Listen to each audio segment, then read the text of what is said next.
Picture this: Grand Central Terminal, 8:15 on a Tuesday morning in 1953. The light cuts through the smoke and steam like knives through butter. 10,000 fedoras bob and weave across the marble floor, moving in perfect rhythm with the city's heartbeat. The click of leather heels on stone, the rustle of gabardine coats, the sharp smell of shoe polish mixing with coffee and Chesterfield cigarettes.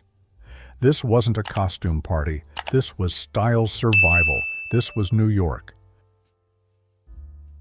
Walk down Fifth Avenue in 1955 and you'd see something that would shock anyone today.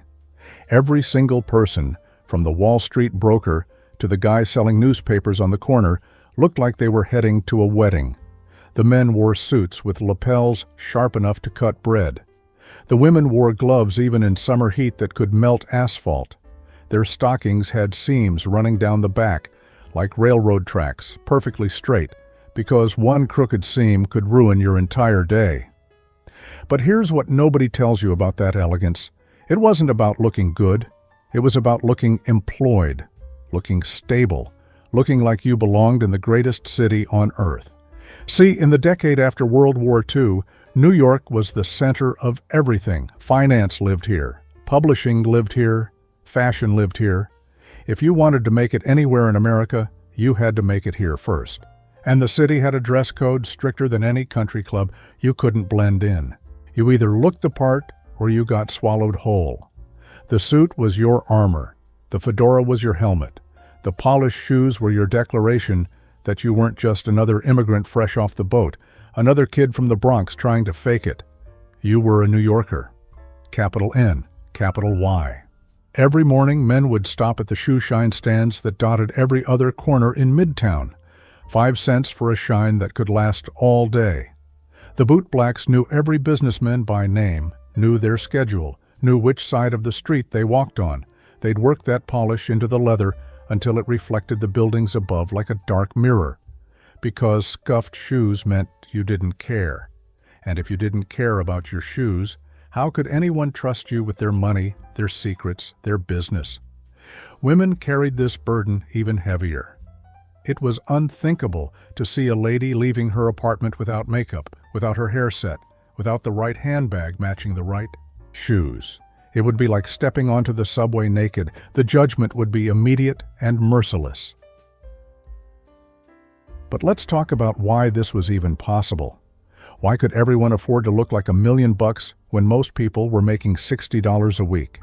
7th Avenue, the garment district. 38 blocks of pure manufacturing power, stretching from 28th Street to 40th. In 1950, this neighborhood employed more than 300,000 people, 300,000 New Yorkers cutting fabric, running sewing machines, pressing seams, loading trucks. The sound of those machines was the sound of the city making itself beautiful. You could walk into a factory on 35th Street at 7 in the morning and watch them cut patterns for 2,000 suits before lunch. By 5 that afternoon, those suits would be hanging in stores from Herald Square to the Upper East Side. The efficiency was brutal and beautiful at the same time. This meant something crucial. Clothes weren't luxury items shipped from Paris or Milan. They were made right here, 10 blocks, from where you lived. A good wool suit, the kind that would last you 10 years, cost maybe $40. That's expensive, sure, but it was attainable. You could save for 3 months and own something that would change how the world saw you. The fabrics were real. None of this polyester nonsense that would come later. We're talking about wool that had weight to it, cotton so tightly woven you could feel the quality in your fingers, silk that moved like water. When you bought a dress or a suit in 1952, you were buying something that your kids might inherit. The garment district did something else too. It democratized style. The same factories making clothes for Bergdorf Goodman were making similar pieces for Gimbels and Abraham and Strauss. A secretary in Queens could wear a dress cut from the same pattern as a socialite in the Dakota, just with slightly cheaper buttons and lining. The silhouette was the same. The elegance was the same. Let's get real about something. That elegance that everyone's now romanticizes, it came with a price that had nothing to do with money. New York in the 50s was a pressure cooker of conformity, dressed up as sophistication. You didn't dress well because you wanted to. You dressed well because you had to, because your neighbors were watching, because your boss was watching, because every interaction was an audition for the life you were trying to build. Think about what it meant for a woman to leave her house. First, the foundation garments, the girdles that squeezed you into the right shape, the bullet bras that created that cone silhouette everyone pretended was natural. Then the stockings, attached with garters because pantyhose hadn't been invented yet. Then the slip, then the dress, then the belt, then the gloves, then the hat, then the shoes, then the handbag, then the jewelry. 45 minutes minimum every single morning, just to look acceptable enough to buy milk at the corner deli. And God forbid you forgot something. God forbid you showed up to church on Sunday without a hat. The whispers would start before you even sat down. The looks would follow you home. Your mother would hear about it. Your mother-in-law would definitely hear about it. For men, it was slightly easier, but no less rigid. Hat, suit, tie, pocket square, polished shoes, always. The subway in August could hit 98 degrees, humidity so thick you could chew it, and you still wore that wool suit. You still kept that fedora on your head. Because taking off your jacket in public? That was the beginning of the end. That was you giving up. That was you admitting you couldn't handle what the city demanded. The social contract was clear. You maintain the standards. The city maintains the illusion. The illusion that we're all doing great. That we're all successful. That New York is full of winners in beautiful clothes, living beautiful lives. Here's where it gets interesting. Who decided what elegant even meant? Madison Avenue. The ad agencies that lined that golden stretch from the 40s to the 60s. They were busy selling America a dream, and New Yorkers were the models. Every magazine, every billboard, every advertisement showed the same thing. Men in sharp suits with perfect hairlines shaking hands in chrome and glass offices. Women in pearls and gloves shopping at department stores with ceilings 3 stories high. This was the template. This was what success looked like. And the genius of it was circular. The ad agencies were selling the New York lifestyle to the rest of America, but they were also selling it to New Yorkers themselves. You'd see yourself reflected in those advertisements and think, yes, that's who I need to be. That's the standard. The agencies knew what they were doing. They hired the best photographers, the best illustrators, the best copywriters. They created images so perfect, so polished, that reality had to scramble to keep up. And New Yorkers, competitive by nature, took the bait every single time. Department stores became temples of this aspirational lifestyle. Macy's, Saks, Lord, and Taylor. You didn't just go shopping. You went to see what kind of person you could become. The window displays on Fifth Avenue were updated every week, showing you exactly what elegance looked like this season, this month, this moment. But we need to talk about why this happened when it happened. Why the 1950s specifically. The Second World War ended in 1945, and the men came home different. They'd seen the world burn. They'd seen their friends die in mud and snow and sand. They came back to New York determined to build something better, something stable, something that looked nothing like chaos. The suit became a symbol of that peace, of order, of civilization rebuilding itself. When you put on that fedora every morning, you were saying, the war is over, and we won, and this is what winning looks like. There was also something else. The GI Bill meant that guys who grew up poor in Brooklyn or the Lower East Side could go to college, could get office jobs, could move to new apartment buildings in Queens with elevators and doormen. They were climbing the ladder, and they needed the uniform that proved it. The women who'd worked in factories during the war, who'd kept the whole country running while the men were gone, were now being told to go back home, put on a dress, and look pretty. The elegance of the 50s was, for women, a kind of prison, a beautiful, well-tailored prison. But both men and women understood the game. In a city of 8 million people all fighting for the same opportunities, you needed every advantage.